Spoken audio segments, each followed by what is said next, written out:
Don't forget to subscribe. Afterwards, the wisest and most spiritual books from the greatest authors await you every day. And now buckle up, sit back and we'll begin.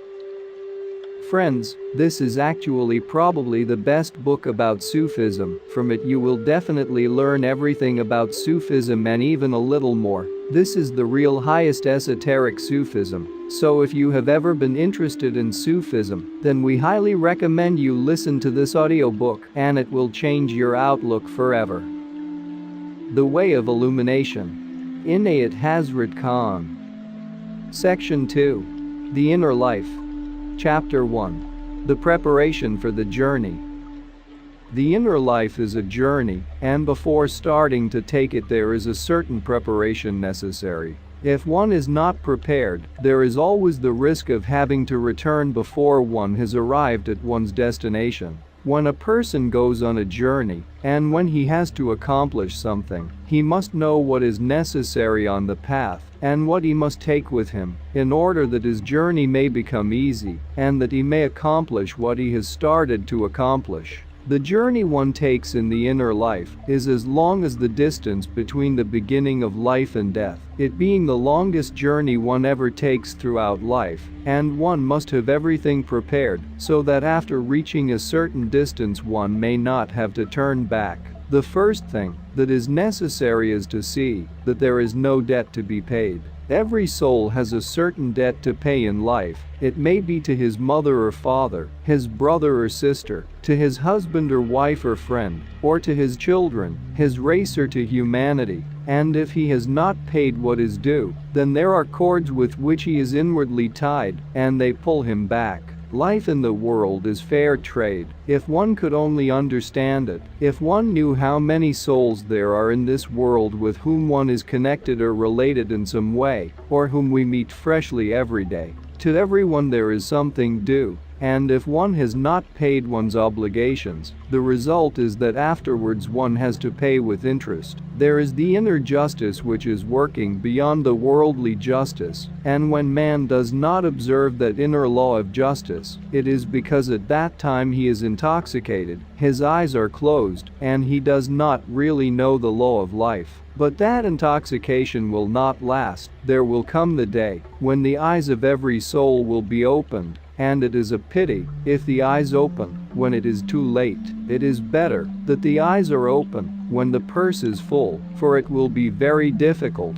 if the eyes open at a time when the purse is empty. To some consideration is due, to some respect, to some service, to some tolerance, to some forgiveness, to some help.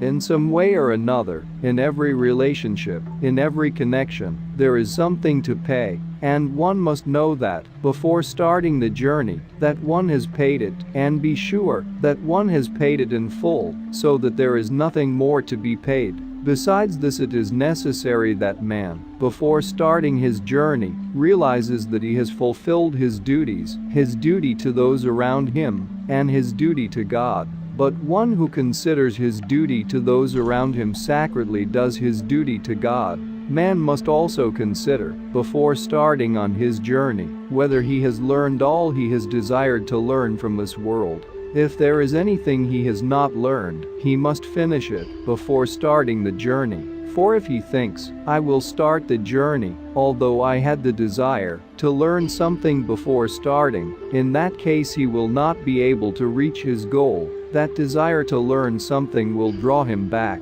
Every desire, every ambition, every aspiration that he has in life must be gratified.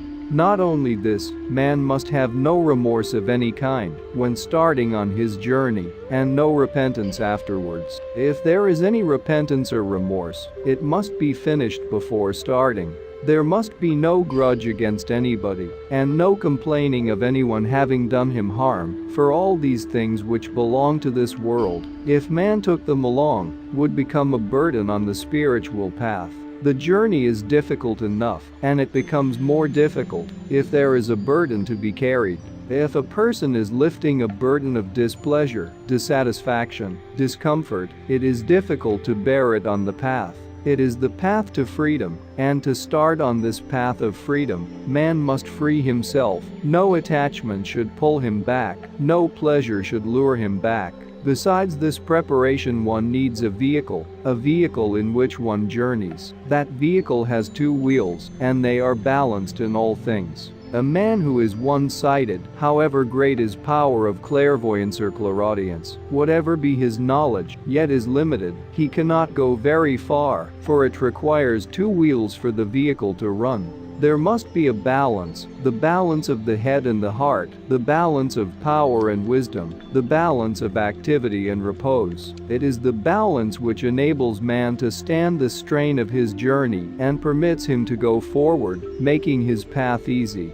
Never imagine for one moment that those who show lack of balance can never proceed further on the spiritual journey, however greatly in appearance they may seem to be spiritually inclined. It is only the balanced ones who are capable of experiencing the external life as fully as the inner life, to enjoy thought as much as feeling, to rest as well as to act. The center of life is rhythm, and rhythm causes balance. On this journey certain coins are necessary also, to spend on the way. And what are these coins? They are thoughtful expressions in word and in action. On this journey man must take provision to eat and drink, and that provision is life and light. And on this journey man has to take something in which to clothe himself against wind, and storm, and heat, and cold. And that garment is the vow of secrecy, the tendency to silence. On this journey man must bid farewell to others when starting, and that farewell is loving detachment. Before starting on this journey he has to leave something behind with his friends, and that is happy memories of the past.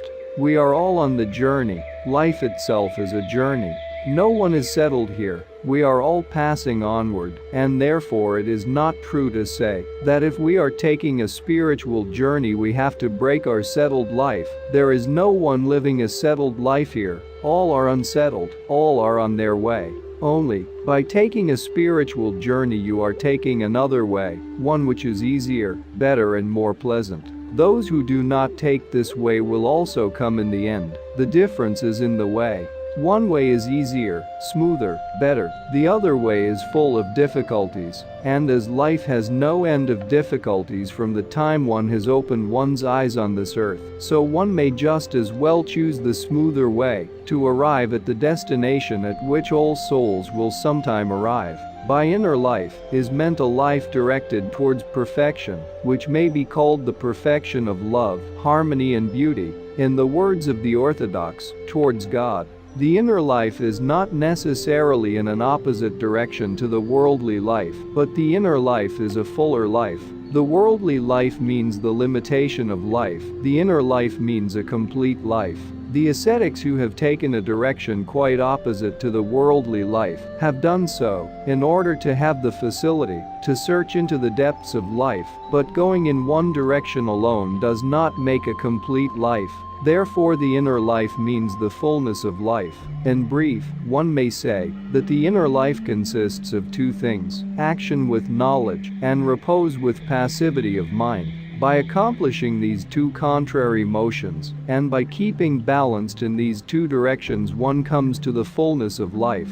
A person who lives the inner life is as innocent as a child, even more innocent than a child, but at the same time wiser than many clever people put together. This shows as a development in two contrary directions. The innocence of Jesus has been known through the ages. In his every moment, in his every action, he appeared to be as a child. All the great saints and sages, the great ones who have liberated humanity, have been as innocent as children, and at the same time wiser, much more so, than the worldly wise. And what makes it so?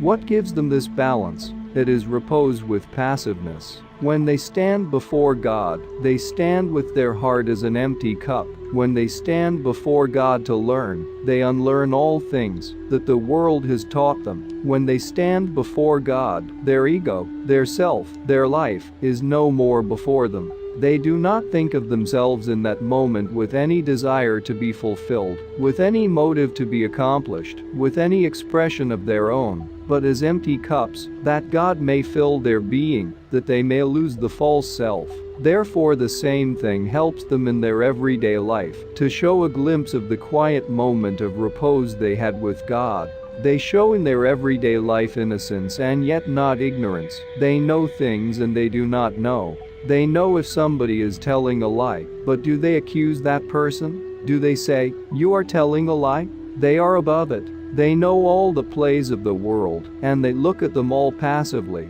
They rise above things of this world which make no impression on them. They take people quite simply. Some may think that they are ignorant in their world lives, that they take no notice of things that are of no importance. Activity with wisdom makes them more wise, because it is not everybody in this world who directs his every action with wisdom.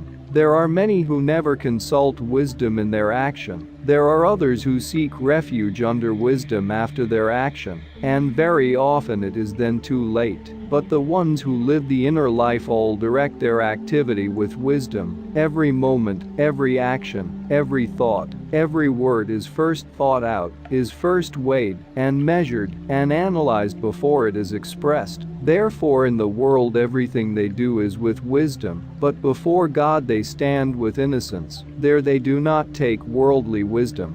Man often makes mistakes, either by taking one way or the other, and therefore he lacks balance and does not come to touch perfection. For instance, when he takes the way of activity in the path of God, he also wishes to use his wisdom there. In the path of God also he wishes to be active, where he does not need action. It is just like swimming against the tide, where you must be innocent. If you use your wisdom there, it is the greatest error. Then there are others who are accustomed to take passivity as a principle with which they stand before God in their innocence, and they wish to use the same principle in all directions of life, which would not be right. Chapter 2. The object of the journey. The first and principal thing in the inner life is to establish a relationship with God, making God the object with which we relate ourselves, such as the Creator, Sustainer, Forgiver, Judge, Friend, Father, Mother, and Beloved. In every relationship we must place God before us and become conscious of that relationship so that it will no more remain in imagination, because the first thing a believer does is to imagine. He imagines that God is the Creator and tries to believe that God is the Sustainer, and he makes an effort to think that God is a friend and an attempt to feel that he loves God. But if this imagination is to become a reality, then exactly as one feels for one's earthly beloved sympathy, love and attachment, so one must feel the same for God. However greatly a person may be pious, good or righteous, yet without this his piety or his goodness it is not a reality to him. The work of the inner life is to make God a reality, so that he is no more an imagination, that this relationship that man has with God may seem more real than any other relationship in the world, and when this happens, then all relationships, however near and dear, become less binding.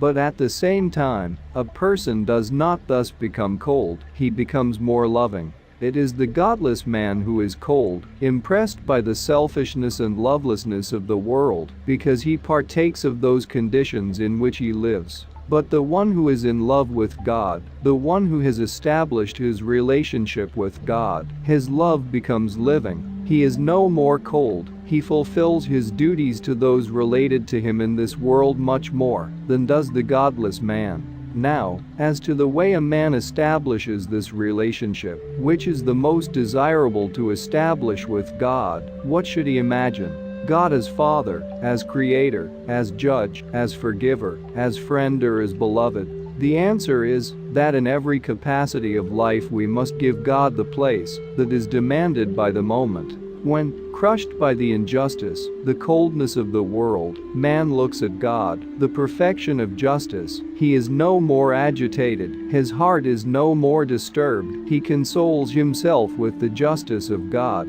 He places the just God before him, and by this he learns justice. The sense of justice awakens in his heart, and he sees things in quite a different light. When man finds himself in this world motherless or fatherless, he thinks that there is the mother and father in God, and that, even if he were in the presence of his mother and father, these are only related on the earth. The motherhood and fatherhood of God is the only real relationship.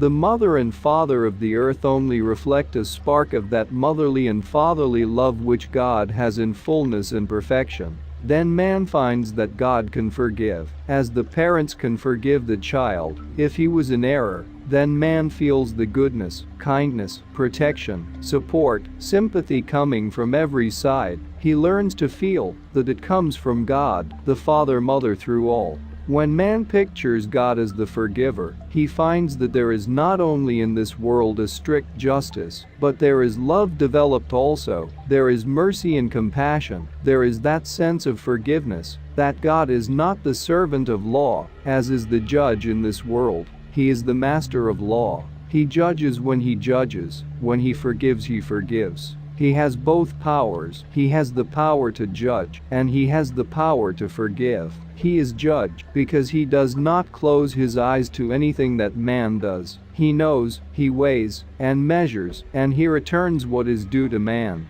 And he is forgiver, because beyond and above his power of justice there is his great power of love and compassion, which is his very being, which is his own nature, and therefore it is more, and in greater proportion, and working with a greater activity than his power of justice. We the human beings in this world, if there is a spark of goodness or kindness in our hearts, avoid judging people. We prefer forgiving to judging. Forgiving gives us a naturally greater happiness than taking revenge, unless a man is on quite a different path. The man who realizes God as a friend is never lonely in the world, neither in this world nor in the hereafter. There is always a friend in the crowd, a friend in the solitude, or while he is asleep, unconscious of this outer world, and when he is awake and conscious of it. In both cases the friend is there in his thought, in his imagination, in his heart, in his soul. And the man who makes God his beloved, what more does he want? His heart becomes awakened to all the beauty there is within and without. To him all things appeal, everything unfolds itself, and it is beauty to his eyes, because God is all-pervading, in all names and all forms. Therefore his beloved is never absent. How happy therefore is the one whose beloved is never absent, because the whole tragedy of life is the absence of the beloved, and to one whose beloved is always there. When he has closed his eyes the beloved is within, and when he has opened his eyes the beloved is without.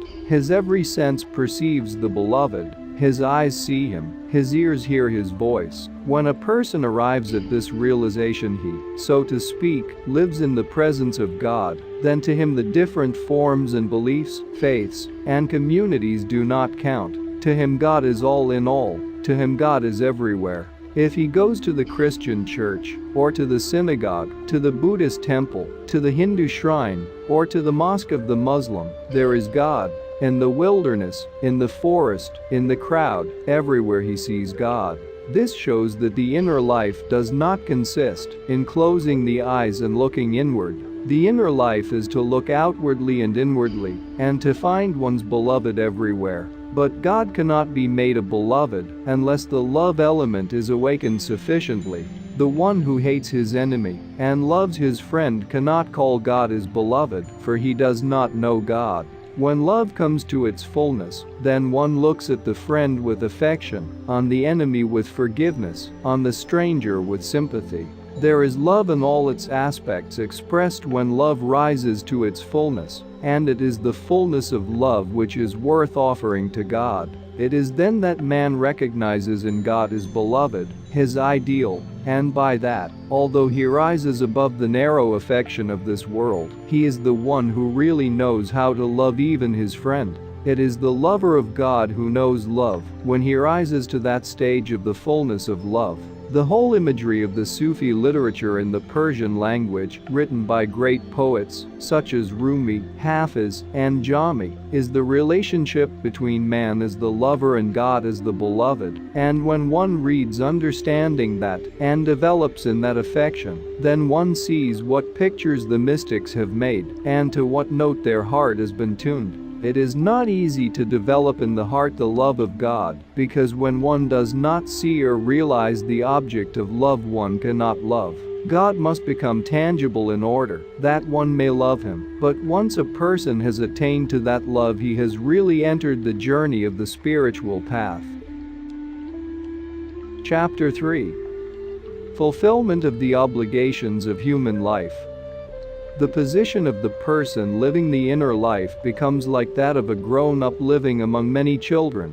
At the same time, there seems outwardly no such difference as is apparent in the ages of the children and the grown person, the difference lying in the size of his outlook, which is not always apparent. One who lives the inner life becomes much older than those around him, and yet outwardly he is the same as every other person. Therefore, the man who has arrived at the fullness of the inner life adopts quite a different policy from the one who is just beginning to tread that path, and also a different one from that of the man who knows intellectually something about the inner life, but who does not really live it. The action again is different in the world, for the latter person will criticize others who do not know what he thinks he knows, and will look upon them with pride and conceit, or with contempt, thinking that they have not risen to the mystery, to the height to which he has risen, and which he understands. He wishes to disconnect himself from people, saying that they are backward in their evolution, and that he cannot go with them. He says, I am more advanced, I cannot join them in anything. They are different, I am different. He laughs at the petty ideas of those who surround him, and looks upon them as human beings with whom he must not associate, with whom he must not join in all the things they do, because he is much more advanced than they are. But for the one who comes to the fullness of the inner life, it is a great joy to mingle with his fellow man, just as it is for parents to play with their little children. The best moments of their lives are when they feel as a child with their children, and when they can join in their play. Parents who are kind and loving, if a child brings them a doll's cup, will pretend that they are drinking tea, and that they are enjoying it. They do not let the child think they are superior, or that this is something in which they must not join. They play with the child, and they are happy with it, because the happiness of the children is theirs also. That is the action of the man who lives the inner life, and it is for this reason that he agrees and harmonizes with people of all grades of evolution, whatever be their ideas, their thoughts, their belief, or their faith, in whatever form they worship or show their religious enthusiasm. He does not say, I am much more advanced than you are, and to join you would be going backward. The one who has gone so far forward can never go backward, but by joining them, he takes them along with him, onward. If he went on alone, he would consider that he avoided his duty towards his fellow man, which he should perform. It is the empty pitcher that makes a noise when you knock upon it, but the pitcher which is full of water does not make any sound. It is silent, speechless. So the wise live among all the people of this world, and they are not unhappy. The one who loves all is not unhappy.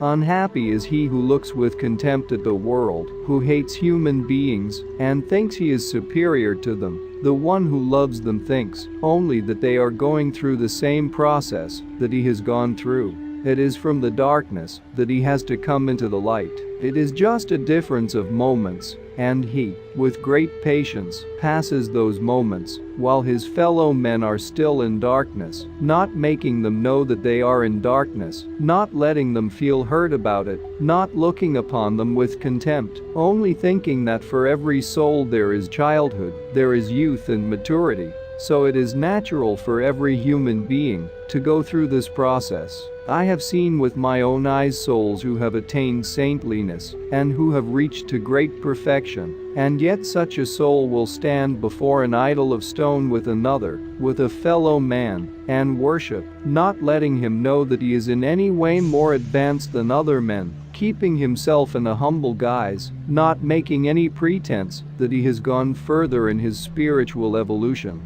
The further such souls go, the more humble they become. The greater the mystery they have realized, the less they speak about it. You would scarcely believe it if I were to tell you that during 4 years of the presence of my Murshid, hardly more than once or twice I had a conversation on spiritual matters. Usually the conversation was on worldly things, like everybody else's. Nobody would perceive that here was a God-realized man who was always absorbed in God. His conversation was like that of every other person. He spoke on everything belonging to this world, never a spiritual conversation, nor any special show of piety or spirituality. And yet his atmosphere, the voice of his soul and his presence revealed all that was hidden in his heart. Those who are God-realized and those who have touched wisdom speak very little on the subject. It is those who do not know who try to discuss it, not because they know, but because they themselves have doubts. When there is knowledge, there is satisfaction. There is no tendency towards dispute. When one disputes, it is because there is something not satisfied. There is nothing in this world, wealth, rank, position, power, or learning, that can give such conceit as the slightest little amount of spiritual knowledge, and once a person has that conceit, then he cannot take a further step. He is nailed down to that place where he stands, because the very idea of spiritual realization is in selflessness. Man has either to realize himself as something or as nothing. In this realization of nothingness there is spirituality. If one has any little knowledge of the inner laws of nature and is proud of it, or if one has any sense of thinking, how good I am, how kind I am, how generous, how well-mannered, how influential, or how attractive, the slightest idea of anything of this kind coming into the mind closes the doors which lead into the spiritual world. It is such an easy path to tread, and yet so difficult. Pride is most natural to a human being. Man may deny a virtue 1,000 times in words, but he cannot help admitting it with his feelings, for the ego itself is pride. Pride is the ego. Man cannot live without it. In order to attain to spiritual knowledge, in order to become conscious of the inner life, a person does not need to learn very much, because here he has to know what he already knows, only he has to discover it himself. For his understanding of spiritual knowledge he does not need the knowledge of anything except himself. He acquires the knowledge of the self which is himself, so near and yet so far. Another thing the lover of God shows is the same tendency as the human lovers. He does not talk about his love to anybody. He cannot talk about it. Man cannot say how much he loves his beloved. No words can express it, and, besides, he does not feel like talking about it to anybody.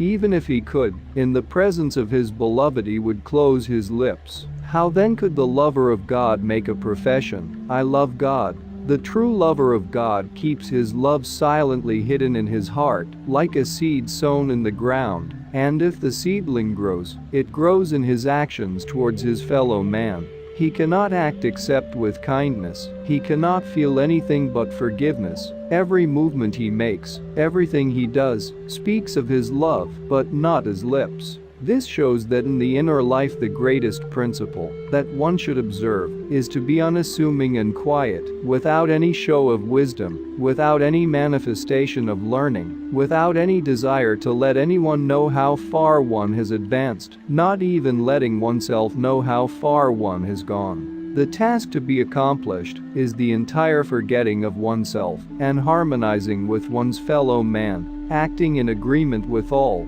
meeting everyone on his own plane, speaking to everyone in his own tongue, answering the laughter of one's friends with a smile, and the pain of another with tears, standing by one's friends in their joy and their sorrow, whatever be one's own grade of evolution. If a man through his life became like an angel he would accomplish very little. The accomplishment which is most desirable for man is to fulfill the obligations of human life. Chapter 4. The realization of the inner life.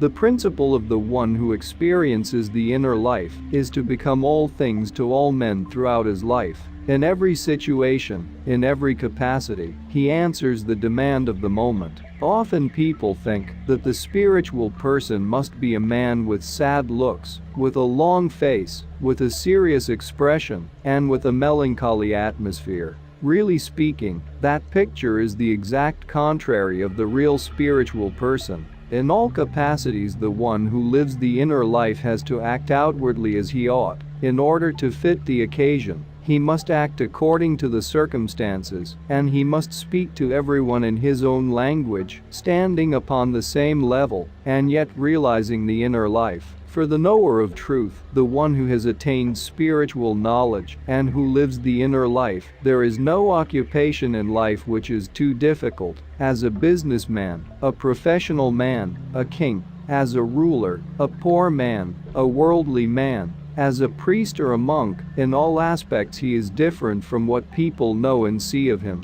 To the one who lives the inner life, the world is a stage. On this he is the actor who has to act a part in which he has sometimes to be angry and sometimes loving, and in which he has to take part both in tragedy and comedy. So also the one who has realized the inner life acts constantly, and, like the actor who does not feel the emotions he assumes, the spiritual man has to fill fittingly the place in which life has placed him. There he performs everything thoroughly and rightly, in order to fulfill his outer commission in life. He is a friend to his friend, a relative to his relatives. With all to whom he is outwardly related, he keeps the right relationship with thought, with consideration, and yet in his realization he is above all relationships. He is in the crowd and in the solitude at the same time. He may be very much amused, and at the same time he is very serious. He may seem very sad, and yet there is joy welling up from his heart.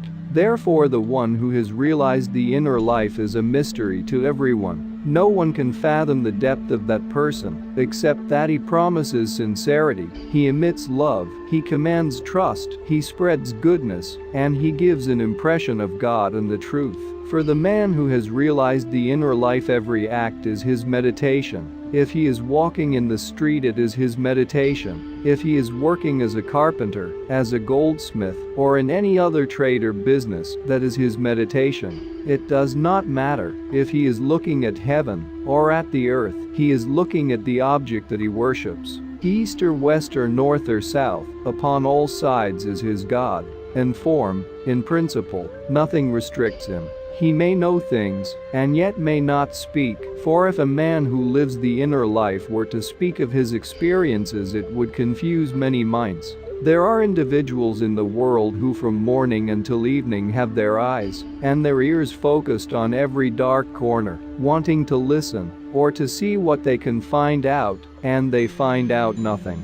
If someone were to tell such people wonders, he would have a very good occupation. The whole world would seek him.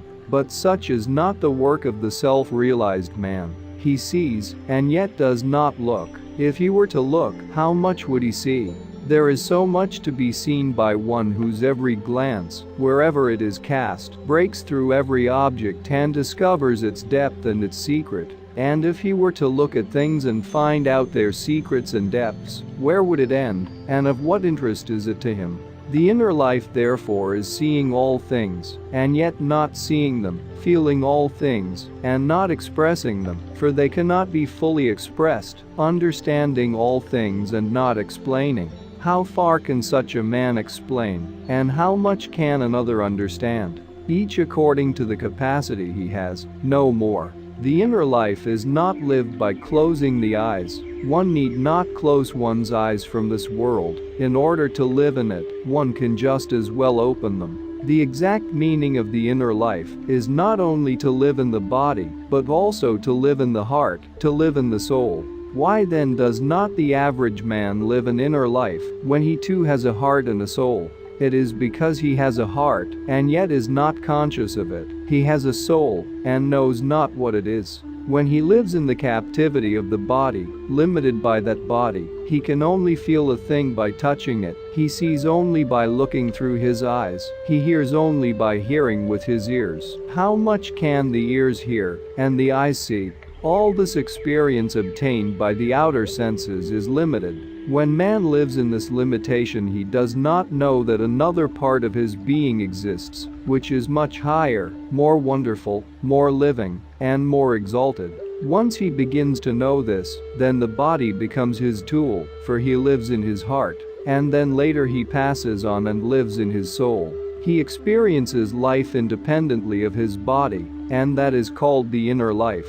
Once man has experienced the inner life, the fear of death has expired, because he knows death comes to the body, not to his inner being. Once he begins to realize life in his heart and in his soul, then he looks upon his body as a coat. If the coat is old, he puts it away and takes a new one, for his being does not depend upon his coat. The fear of death lasts only so long as man has not realized that his real being does not depend upon his body. The joy, therefore, of the one who experiences the inner life is beyond comparison greater than that of the average man living only as a captive in his mortal body. Yet the inner life does not necessitate man's adopting a certain way of living, or living an ascetic or a religious life. Whatever his outer occupation be, it does not matter. The man who lives the inner life lives it through all.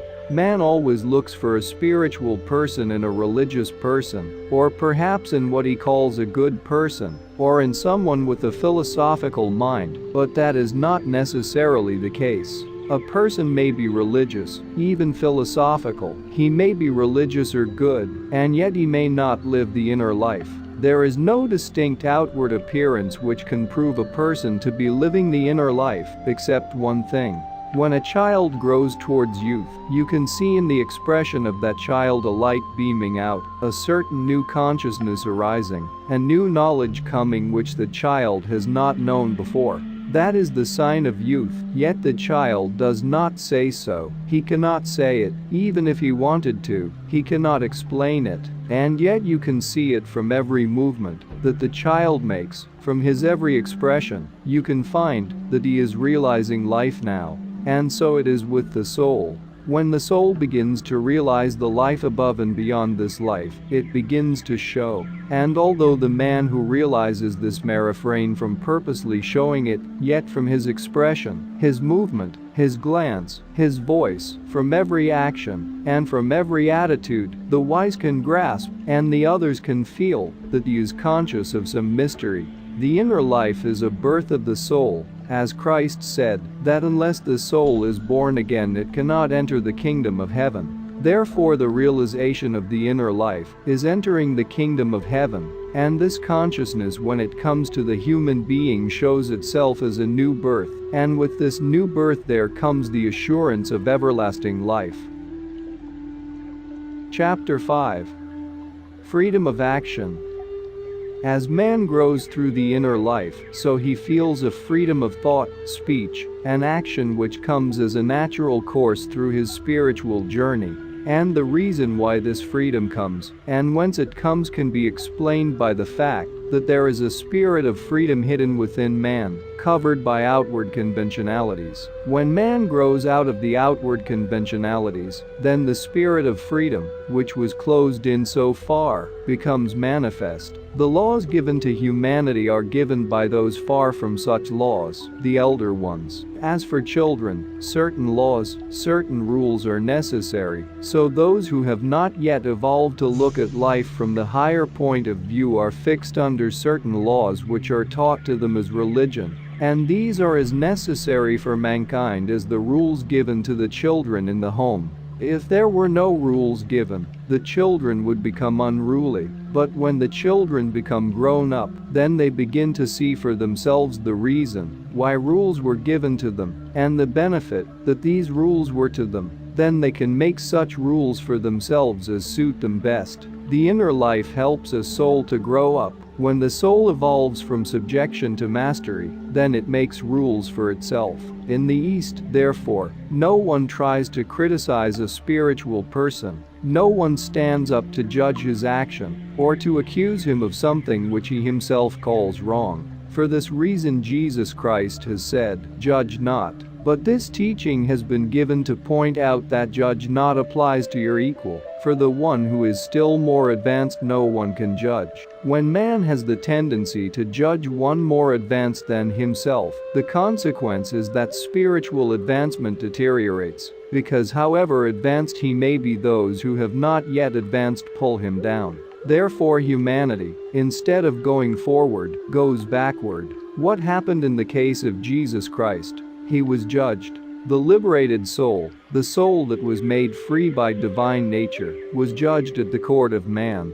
The less advanced men considered themselves sufficiently learned to judge Christ, and not only to judge, but also to give sentence. In whatever period of civilization, therefore, the tendency has shown itself to judge the one who is advanced, there has always come a collapse of the whole civilization. Sarmad, a great Sufi saint who lived in Gwalior, was asked by the Emperor Aurangzeb to attend the mosque, for it was against the rules of the time that anyone kept away from the regular prayers which took place in the mosque of the state. Sarmad, being a man of ecstasy, living every moment of his day and night in union with God, being God-conscious himself, perhaps forgot or refused. A certain time of prayer or a certain place for prayer to him was nothing. Every place to him was a place of prayer. Every time was a time of prayer. His every breath was a prayer. As he refused to attend prayers, he was beheaded for breaking the rules which were made for everyone. The consequence was that the Mughal Empire declined, and its downfall can be dated from that time. The entire Mughal civilization, unique in its period, fell to pieces.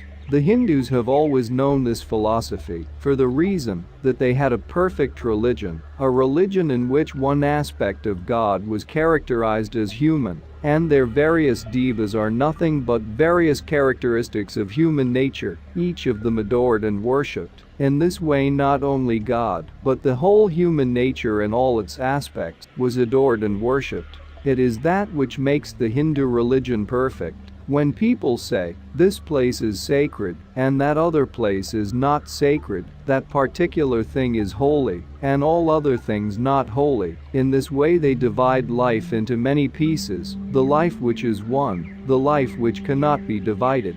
Therefore those who rise above the ordinary conventionalities of life by their inner development come to another consciousness. For them worldly laws are the laws for the children. Those who begin to see this difference between the laws they set before themselves and the laws that are observed by mankind, at first sometimes condemn, and then disregard the common laws. They criticize them and ask, what is it all for? But those who come to the fuller realization of the inner laws show respect even for the laws of the children, knowing that they are the laws for the children and not for the grown-up, yet they respect them, for they know that it cannot be otherwise. The laws which they know can only manifest to the one whose soul rises to that realization, but before that soul rises it must have some law by which to live in harmony. Therefore advanced souls regard such laws with respect and observe them when they are in the community.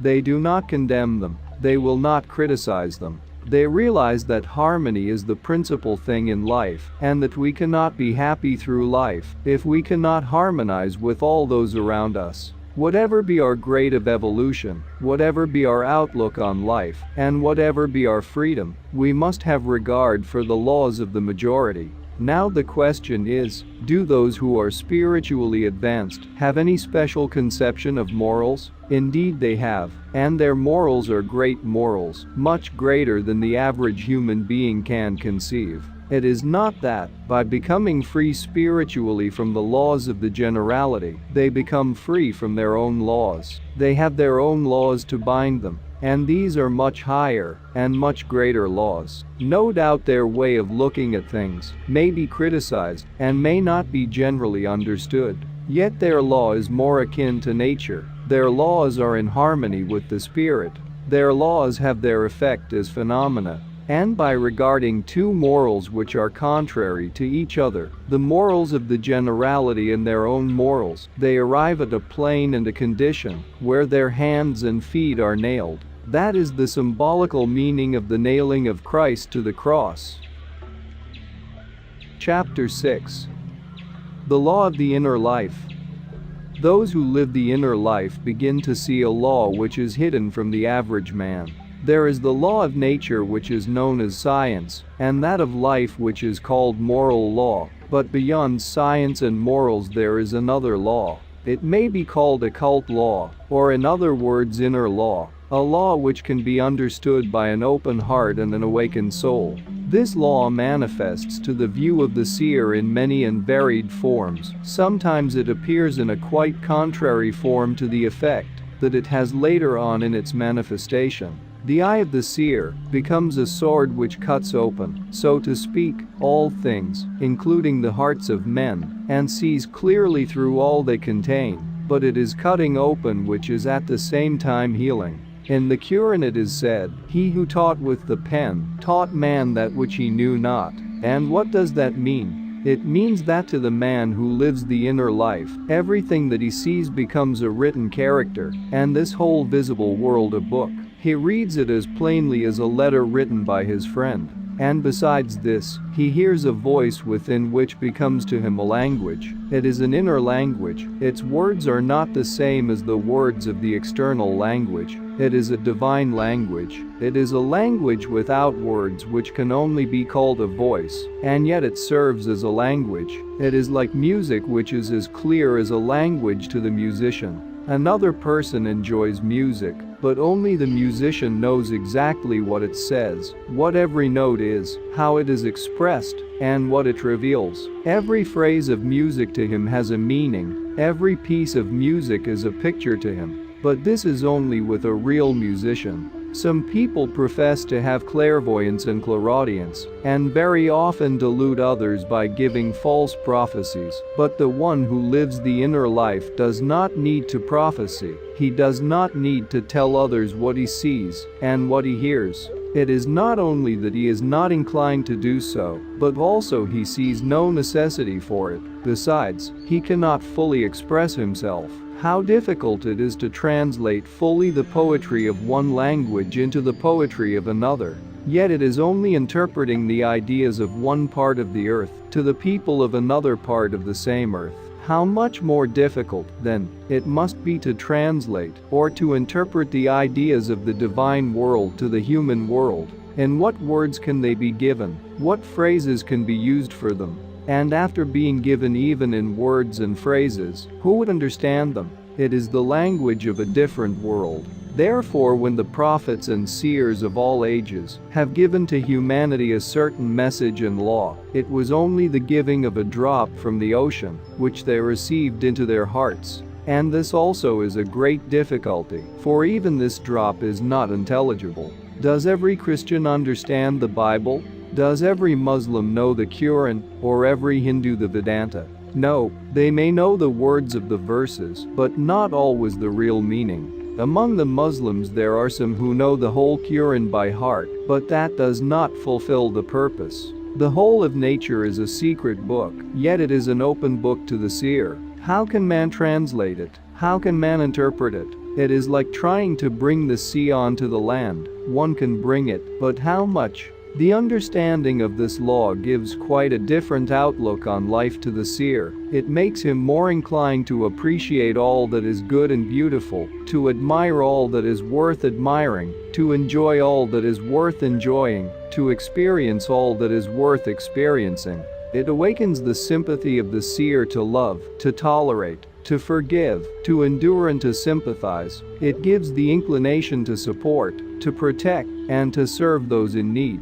But can he say what he really feels, how he really feels? No, he cannot say it even to himself. Therefore, the one who lives the inner life is all things. He is as a physician who knows things that a physician cannot know, an astrologer who knows much more than an astrologer, an artist who knows that which an artist could not know, a musician who knows what a musician does not know, a poet who knows what the poet cannot perceive. For he becomes the artist of the entire world, the singer of the divine song. He becomes an astrologer of the entire cosmos, which is hidden from the sight of men. He does not need outer things as the signs of knowing the eternal life. His very life is the evidence of the everlasting life. To him death is a shadow, it is a change, it is turning the face from one side to the other. To him all things have their meaning, every movement in this world, the movement of the water, of the air, of the lightning and the thunder and the wind. Every movement has a message for him, it brings to him some sign.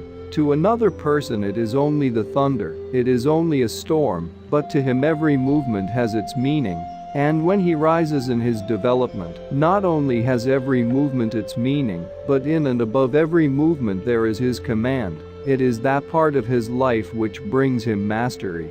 Besides this, in all affairs of this world, of individuals and multitudes, which confuse people, which bring them despair, and cause them depression, which give joy and pleasure, which amuse them, he sees through all. He knows why it comes, whence it comes, what is behind it, what is the cause of it, and behind the seeming cause, what is the hidden cause. And if he wished to trace the cause behind the cause, he could trace back to the primal cause, for the inner life is lived by living with the primal cause, by being in unity with the primal cause. Therefore the one who lives the inner life, in other words, who lives the life of God, God is in him, and he is in God.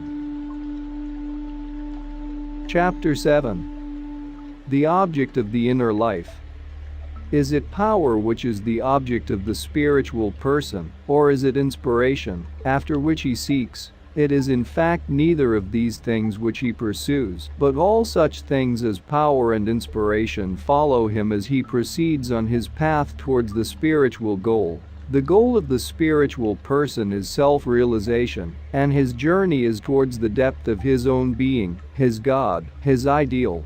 Does such a person sacrifice all interests in life, or does he consider the different objects that people have in their lives as something leading astray? Not at all. No doubt his object is the highest that any soul can have, but all other objects which he sees before himself in life do not necessarily hinder him on his path. They become as a staircase on his way, making his path easy to tread.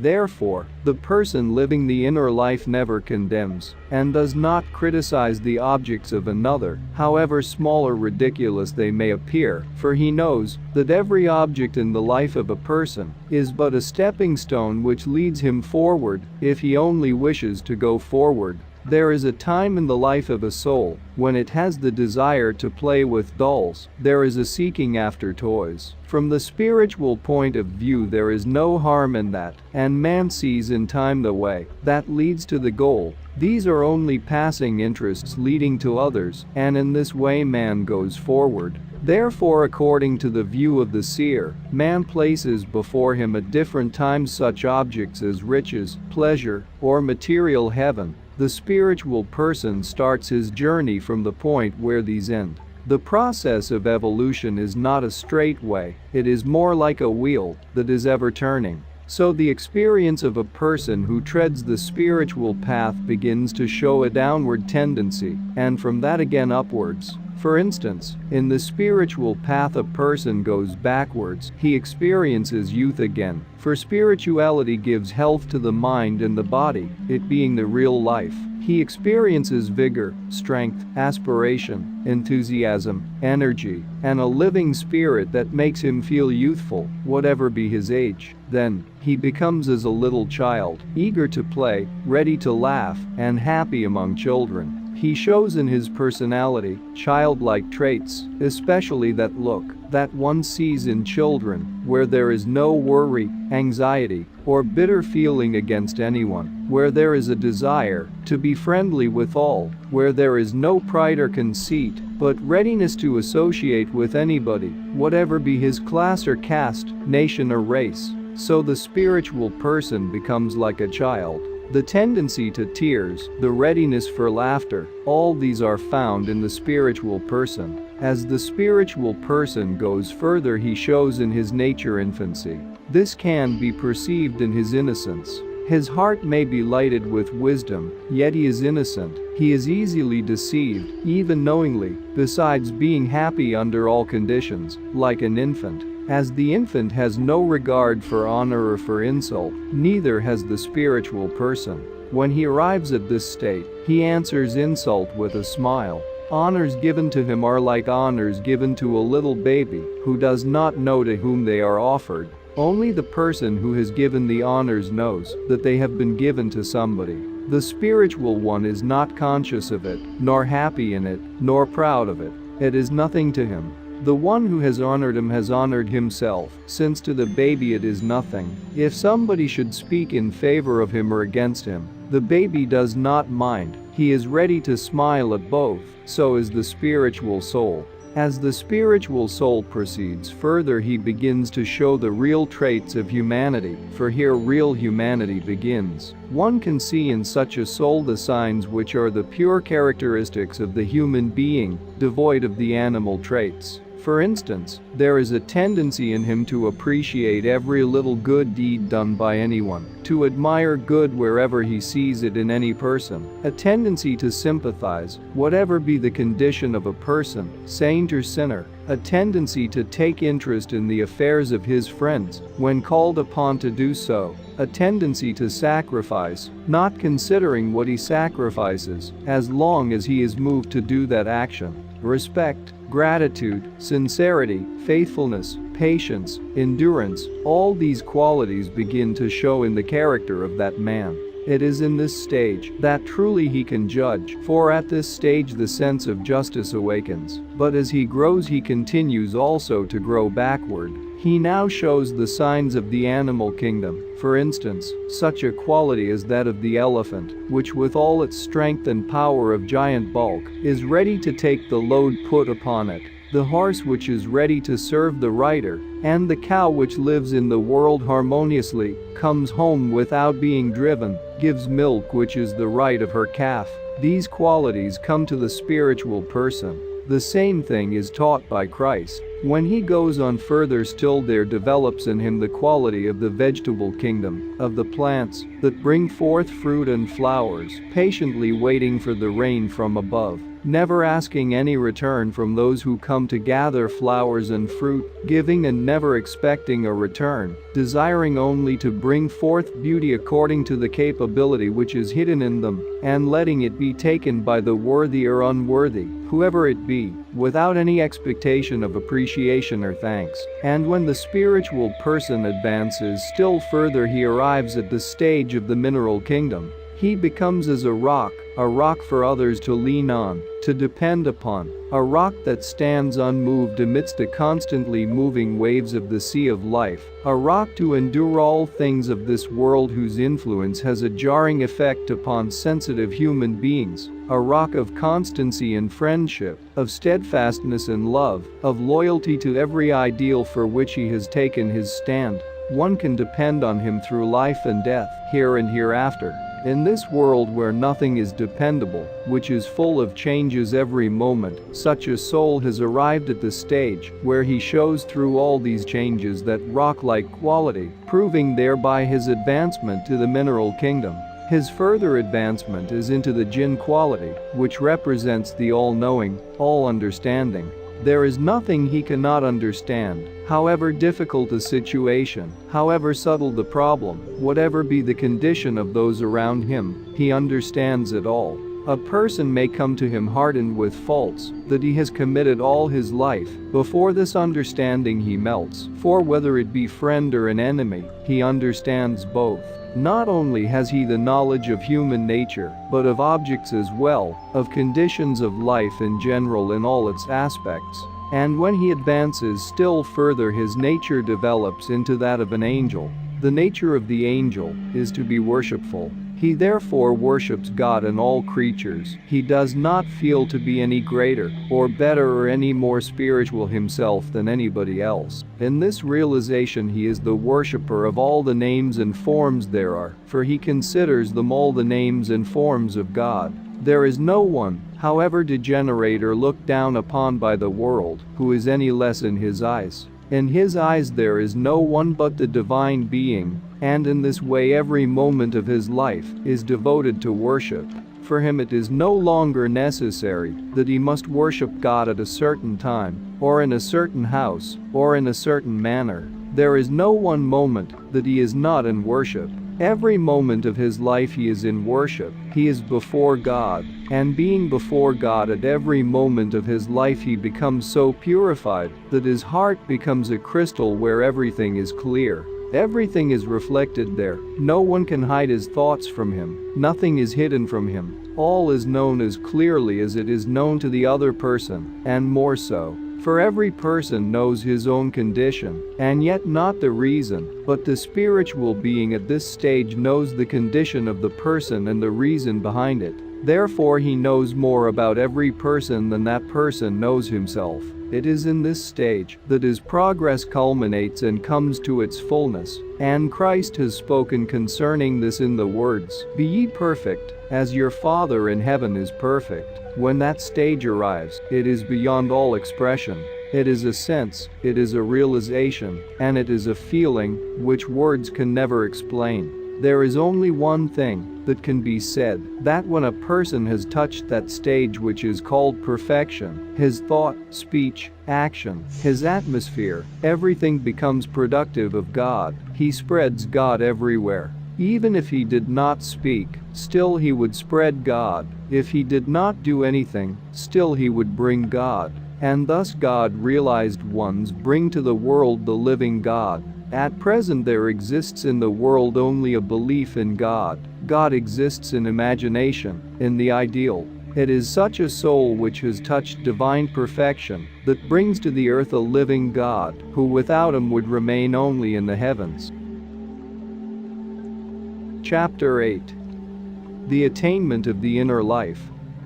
In the attainment of the inner life there are 5 things necessary. The first thing that is necessary is the mastery of mind, and this is done by unlearning all that one has learned. The inner knowledge is not gained by adding to the knowledge one has already achieved in life, for it requires a rock foundation. One cannot build a house of rocks on a foundation of sand. In order to make the foundation on rocks, one has to dig into the sand and build the foundation on the rocks below. Very often, therefore, it becomes difficult for an intellectual person who through life has learned things and understood them by the power of intellect to attain to the inner life. For these 2 paths are different. The one goes to the north and the other goes to the south. When a person says, "I have now walked so many miles to the south, shall I therefore reach sooner something that exists in the north?"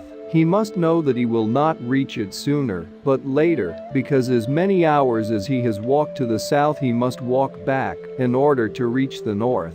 Therefore it must be understood that all man learns and experiences in this life, in the world, all that he calls learning or knowledge, is only used in the world where he is learning, and bears the same relation to himself as the eggshell does to the chick. But when he takes the path to the inner life, that learning and knowledge are of no use to him. The more he is capable of forgetting that knowledge, of unlearning it, the more capable he is of attaining the object for which he treads the spiritual path. It has been a great struggle for those learned and experienced in the outer life to think that after their great advancement in worldly knowledge they have to go back again. Often they cannot understand. Many among them think it is strange and are therefore disappointed. It is like learning the language of a certain country when wanting to go into another country where that language is not understood, nor the language of the latter country understood by oneself. Just as there is the North Pole and the South Pole, so there is the outward and the inward life. The difference is still vaster, because the gap between the inner life and the outer life is vaster than the distance between the North Pole and South Pole. The one who advances to the south is not getting nearer to the North Pole, but on the contrary he is going further from it. In order to reach it, he must turn right round. However, it is not difficult for the soul that is an earnest traveler on the path. It is only using the enthusiasm in the opposite direction to turn the enthusiasm one has for learning something of the world into forgetting and unlearning it in order to learn something of the inner life. Now the question is, how does one unlearn? Learning is forming a knot in the mind. Whatever one learns from experience or from a person, one makes a knot of it in the mind, and there are as many knots found as there are things one has learned. Unlearning is unraveling the knot, and it is as hard to unlearn as it is to untie a knot. How much effort it requires, how much patience it requires to unravel when one has made a knot and pulled it tight from both sides. So it requires patience and effort to unravel the knots in the mind. And what helps the process? The light of reason working with full power unravels the mental knots. A knot is a limited reason. When one unravels it, its limitation is taken away, it is open. And when the mind becomes smooth by unlearning, and by digging out all impressions, of good and bad, of right and wrong, then the ground of the heart becomes as cultivated ground, just as the land does after plowing. All the old stumps and roots and pebbles and rocks are taken off, and it is made into ground which is now ready for the sowing of the seed. But if there are rocks and stones and bricks still scattered there, and still some of the old roots lying there, then it is difficult for the seed to be sown. The ground is not in the condition the farmer wishes it to be. The next thing in the attainment of the inner life is to seek a spiritual guide, someone whom a man can absolutely trust and have every confidence in, someone to whom he can look up and with whom he is in sympathy, which would culminate in what is called devotion. And if once he has found someone in life whom he considers his guru, his murshid, his guide, then to give to him all confidence, so that not a thing is kept back.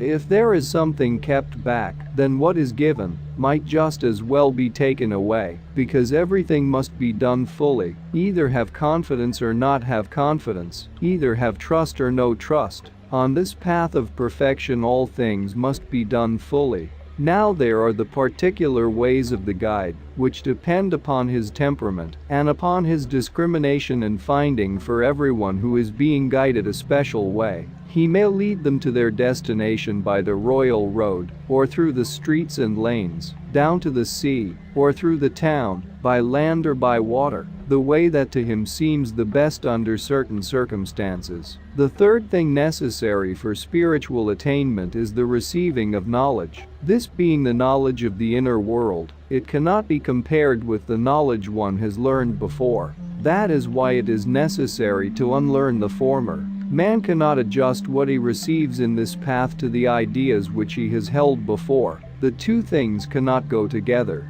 Therefore there are three stages of receiving knowledge which the one being guided has to go through. The first stage is the receiving of the knowledge, when he does nothing but receive. The next stage is the period after this, and that stage is the assimilating of what has been learned. Man thinks upon it, he ponders upon it, in order that it may remain in his mind. It is just like eating food and then assimilating it. The third stage is the reasoning it out by oneself. Man does not reason it out as soon as he has received it. If he did, he would lose the whole thing. Because it is like a person who has learned A and B and C at one stage and then would ask how about words that did not begin with those letters. He would reason it out much sooner than he ought, for he has not yet learned the other letters. There is a time which must necessarily be given to receiving, as one gives time to eating.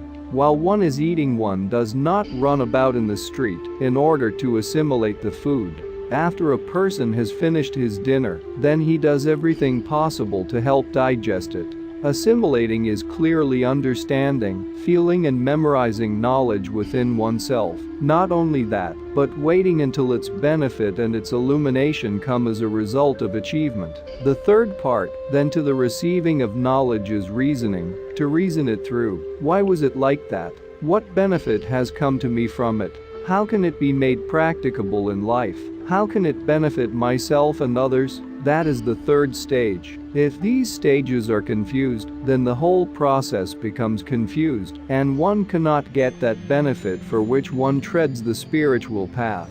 The fourth grade of attainment of the inner life is meditation. If one has unlearned all that one has learned, if one has a teacher, and if one has received the knowledge of the inner life, still meditation is a thing which is most necessary, which in the Sufi words is called riyazat. In the first place, meditation is done mechanically, at an hour which one has fixed upon as the hour for devotion or concentration. The next step is to think of that idea of meditation at other times during the day. And the third stage is continuing meditation throughout the day and night. Then one has attained to the right meditation. If a person does meditation only for 15 minutes in the evening and then forgets altogether about it all day, he does the same thing as going to church on Sunday and the other days of the week forgetting all about it. Intellectual training no doubt has its use in the achievement of the inner life, but the principal thing is meditation. That is the real training. The study of 1 year and the meditation of 1 day are equal. By this meditation is meant the right kind of meditation. If a person closes his eyes and sits doing nothing, he may just as well go to sleep. Meditation is not only an exercise to be practiced. In meditation the soul is charged with new light and life, with inspiration and vigor. In meditation there is every kind of blessing. Some become tired of meditation, but that does not mean that they meditate. They become tired before having arrived at a stage where they really experience the effect of meditation, like those who become weary of practicing the violin. They are tired because they have not yet played the violin. If once they played, they would never be weary. The difficulty is in playing the violin, and the difficulty is having patience with one's own playing. Patience is required in meditation. A person gets tired because he is accustomed to activity throughout the day. His nerves are all inclined to go on in that activity which is not really for his benefit. Yet, it is giving him the inclination to go on. And when he sits with his eyes closed he feels uncomfortable, for the mind which has been active all day becomes restive, just like a horse after having had a long run. Then if you want that horse to stand still, it is restive. It cannot stand still because every nerve has been active, and it becomes almost impossible to keep that horse still. And so it is with man. Once I was with a man who was in the habit of meditating, and while we were sitting near the fire and talking about things he went into the silence, and I had to sit quiet until he opened his eyes. I asked him, "It is beautiful, is it not?" And he said, "It is never enough." Those who experience the joy of meditation, for them there is nothing in this world which is more interesting and enjoyable. They experience the inner peace and the joy that cannot be explained in words. They touch perfection, or the spirit of light, of life and of love, all is there. The fifth necessity in the spiritual path is the loving of the everyday life. There are no strict morals which a spiritual guide enforces upon a person, for that work has been given to the outward religions. It is to the exoteric side of spiritual work that the outer morals belong, but the essence of morals is practiced by those treading the spiritual path. Their first moral principle is constantly to avoid hurting the feeling of another. The second principle is to avoid allowing themselves to be affected by the constantly jarring influences which every soul has to meet in life. The third principle is to keep their balance under all different situations and conditions which upset this tranquil state of mind. The fourth principle is to love unceasingly all those who deserve love, and to give to the undeserving their forgiveness, and this is continually practiced by them. The fifth principle is detachment amidst the crowd, but by detachment I do not mean separation. By detachment is only meant rising above those bondages which bind man and keep him back from his journey towards the goal. Chapter 9. The Angel Man. The Hindu word deva denotes an angel man, and the Sufi term for this is farishta kaslat. Every soul has as its first expression angelic life, and therefore it is not surprising if man shows angelic traits in his life, for it is in the depth of his soul. The soul coming through different spheres and planes of existence partakes of different attributes. and the attributes of the lower world become so collected and gathered around the soul that it almost forgets its very first experience of itself, its purest being. The soul that through all the worldly experiences has a tendency to turn towards its origin, its angelic state, shows a different character from the general characteristics of human beings. This soul shows the tendency of the compass that always points in a certain direction, whichever way it is moved or turned, and it is the same with a soul whose nature it is to be pointing to the origin and source from which every soul comes. Now this soul may have the same tendency from childhood and through youth, and when grown up it may still have the same tendency. It may develop it more and more, but this tendency is born with the soul and its magnetism is great.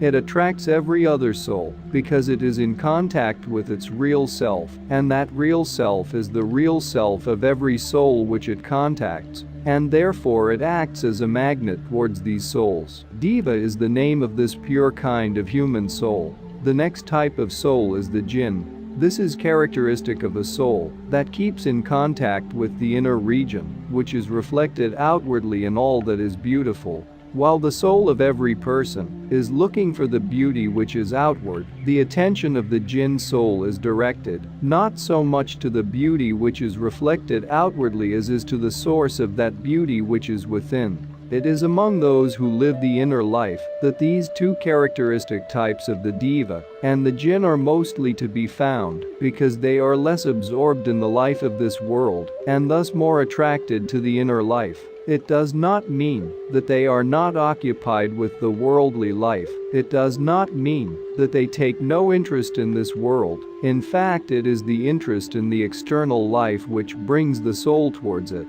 If the soul were not interested in the world, it would not come. It is its interest which brings it. But to such a soul, while the external life is of interest, at the same time it is a disappointment. All that interests a fine soul in this world only interests it, as long as the soul does not touch it. Once it has touched it, this soul loses interest. Its natural inclination is to withdraw. The things which hold the average soul cannot hold the soul. They can only attract, for this soul is seeking for something, and it sees its reflection outwardly, but when it touches it, it finds it was a shadow, and was not real, and it goes back disappointed, and so the life of the deva or jinn is spent in this manner. The characteristic of the deer, as described by the poets of India, is that when it is thirsty it runs about in the forests looking for water, and it is greatly delighted on hearing the sound of thunder, and runs about with a desire to drink. But sometimes there is only thunder, and no rain afterwards, or if it rains it is perhaps only a shower, and not enough to drink, and the deer still remains thirsty. And so is the thirst of a fine soul in this world. The soul of the spiritually inclined man is constantly thirsty, looking for something, seeking for something, and when it thinks it has found it, the thing turns out to be different, and so life becomes a continual struggle and disappointment. And the result is that instead of taking interest in all things, a kind of indifference is produced, and yet in the real character of this soul there is no indifference, there is only love. Although life seems to make this soul indifferent, it cannot really become indifferent. It is this state, working through this life, that gives a man a certain feeling, to which only a Hindu word is applicable, no other language having a word which can render this particular meaning so adequately. The Hindus call it vairagya, from which the term vairagi has come. Vairagi means a person who has become indifferent, and yet indifference is not the word for it. It describes a person who has lost the value in his eyes of all that attracts the human being. It is no more attractive to him. It no more enslaves him. He may still be interested in all things of this life, but is not bound to them. The first feeling of the vairagi is to turn away from everything. He shows the nature of the deer, which runs away at the flutter of a leaf, for he becomes sensitive and convinced of the disappointing results that come from the limitation and changeableness of life in the world. heart within, he becomes sensitive, and the first thing that occurs to his mind is to fly, to hide somewhere, to go into a cave in the mountains, or into the forest, where he will meet no one. No affair of this world, no relation, no friendship, no wealth, no rank, position or comfort, nothing holds him.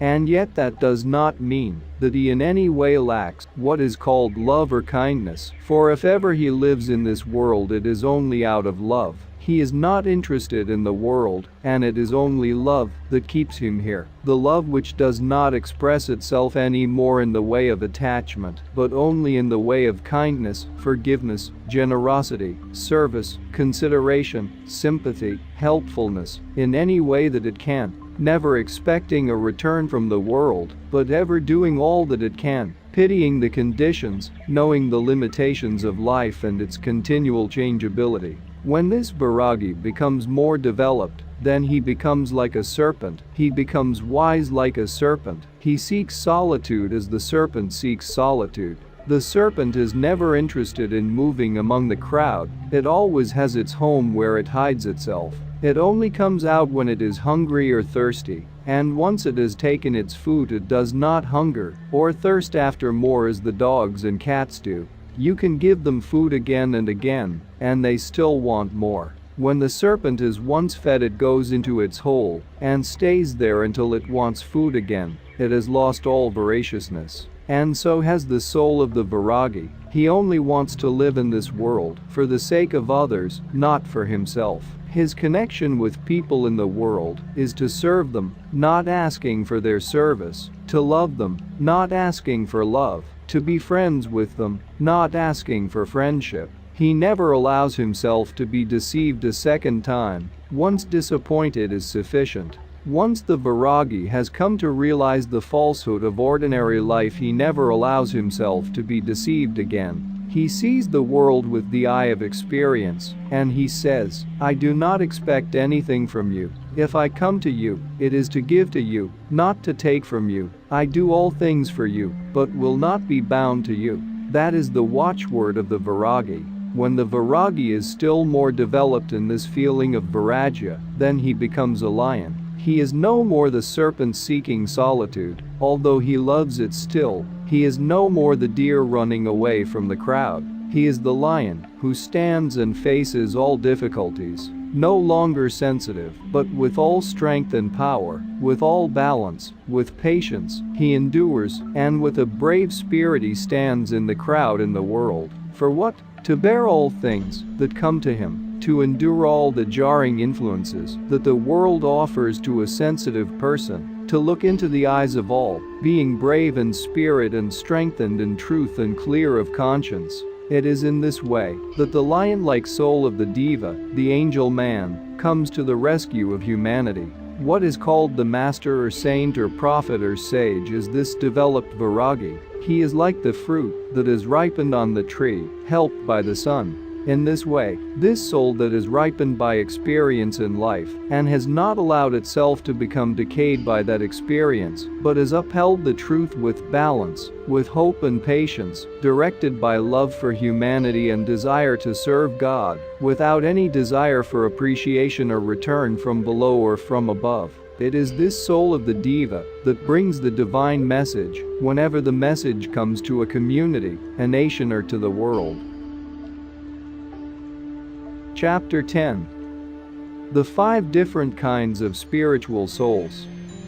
Those who live the inner life have to adopt a certain outer form of living in the world amidst people of all kinds. There are 5 principal ways known which the spiritual souls adopt to live life in the world, although there are many more ways. Very often these souls are found in such forms of life that one could never imagine for one moment that they were living the inner life. It is for this reason that the wise of all ages have taught respect for every human being, whatever be his outward character, and have advised man to think who is beneath that garb and what it is. Among the 5 principal characteristics of the spiritual being, the first is the religious character. This is he who lives the religious life, the life of an orthodox person, like everybody else, showing no outward trace of a deeper knowledge or wider view, though he realizes it within himself. Outwardly he goes to his temple or his church, like everybody else.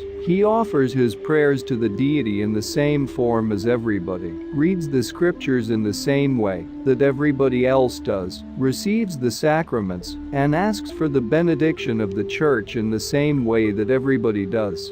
He shows no difference, no special characteristics outwardly showing him to be spiritually advanced, but at the same time, while others are doing all their religious actions outwardly, he realizes them in his life in reality. Every religious action to him is a symbolical revelation. Prayer to him is a meditation. The scripture to him is his reminder, for the holy book refers him to that which he reads in life and in nature. And therefore, while outwardly he is only a religious man like everybody in the world, inwardly he is a spiritual man. Another aspect of a spiritual man is to be found in the philosophical mind. He may show no trace of all of orthodoxy or piety. He may seem to be quite a man of the world in business or in the affairs of the worldly life. He takes all things smoothly. He tolerates all things, endures all things. He takes life easily with his understanding. He understands all things inwardly.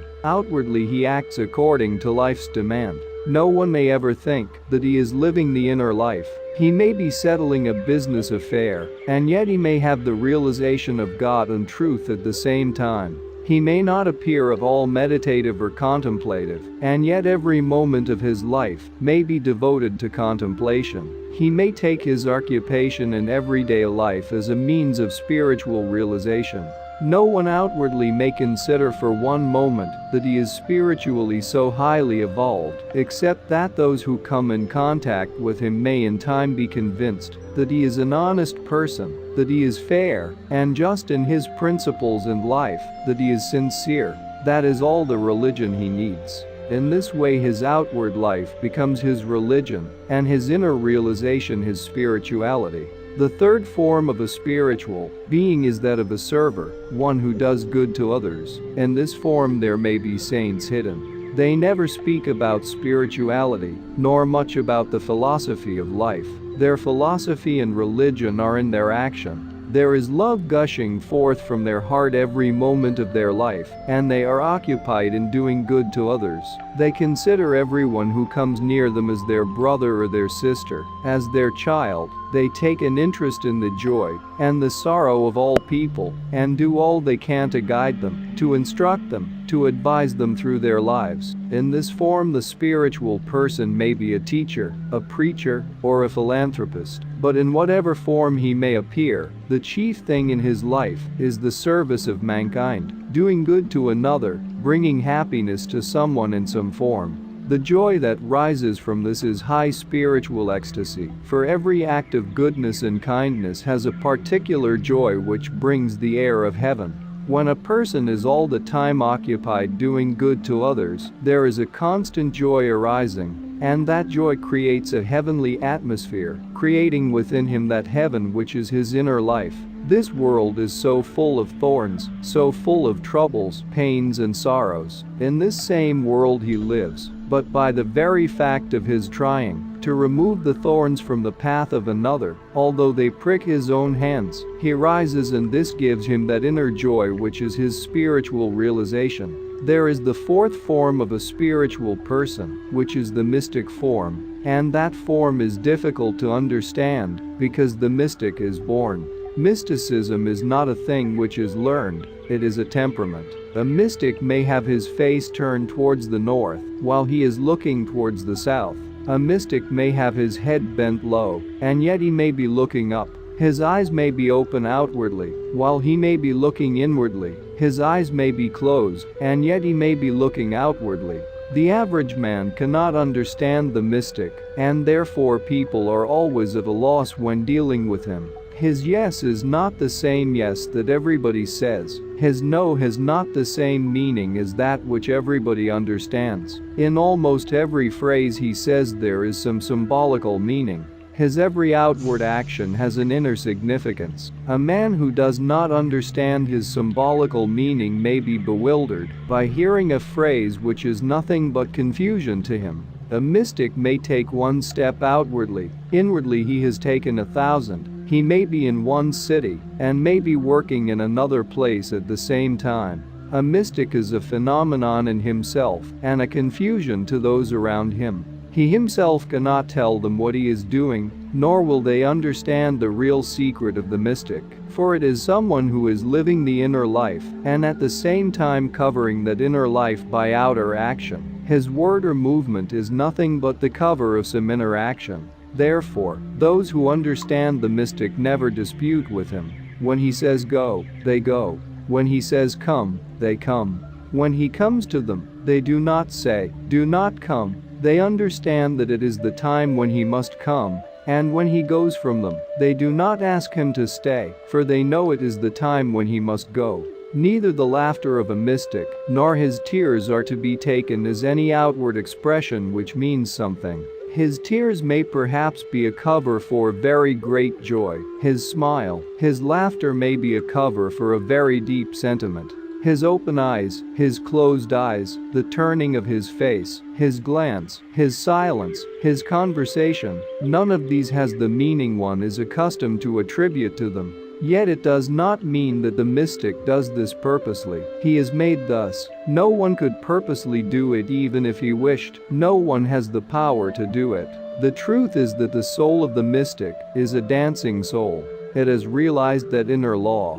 It has fathomed that mystery for which souls long, and in the joy of that mystery the whole life of the mystic becomes a mystery. You may see the mystic 20 times a day, and 20 times he will have a different expression. Every time his mood is different, and yet his outward mood may not at all be his inner mood. The mystic is an example of God's mystery in the form of man. The fifth form in which a person who lives the inner life appears is a strange form, a form which very few people can understand. He puts on the mask of innocence outwardly to such an extent that those who do not understand may easily consider him unbalanced, peculiar, or strange. He does not mind about it, for the reason that it is only his shield. If he were to admit before humanity the power that he has, thousands of people would go after him, and he would not have one moment to live his inner life. The enormous power that he possesses governs inwardly lands and countries, controlling them and keeping them safe from disasters such as floods and plagues, and also wars, keeping harmony in the country or in the place in which he lives. All this is done by his silence, by his constant realization of the inner life. To a person who lacks deep insight he will seem a strange being. In the language of the East he is called Majzub. That same idea was known to the ancient Greeks, and traces of it are still in existence in some places, but mostly in the East. There are souls to be found today in the East, living in this garb of a self-realized man who shows no trace outwardly of philosophy or mysticism or religion, or any particular morals. And yet, his presence is a battery of power, his glance most inspiring. There is a commanding expression in his looks, and if he ever speaks, his word is the promise of God. What he says is truth, but he rarely speaks a word. It is difficult to get a word out of him, but once he has spoken, what he says is done. There is no end to the variety of the outward appearance of spiritual souls in life, but at the same time there is no better way of living in this world, and yet living the inner life than being oneself, outwardly and inwardly. Whatever be one's profession, work, or part in the outer life, to perform it sincerely and truthfully, to fulfill one's mission in the outer life thoroughly, at the same time keeping the inner realization that the outer life, whatever be one's occupation, should reflect the inner realization of truth. Section 3. The Soul. Whence and Whither. Part 3. Towards the Goal. You will see in the next part of the audiobook. You can find the link in the video description. And that's not all. Our experts and regular viewers respond to all comments. Also check if you forgot to subscribe and set your bell to receive notifications about new audiobooks and other useful self-development materials that we release regularly. Join in the discussions, don't forget to give likes and, if possible and inspired, support the development of the channel financially. All useful links will be in the description and the first attached comment. Goodness, love and wisdom to all. And now move on to watch the next part of the video at the links below, or choose something from the playlists of the channel and those you see on the screen.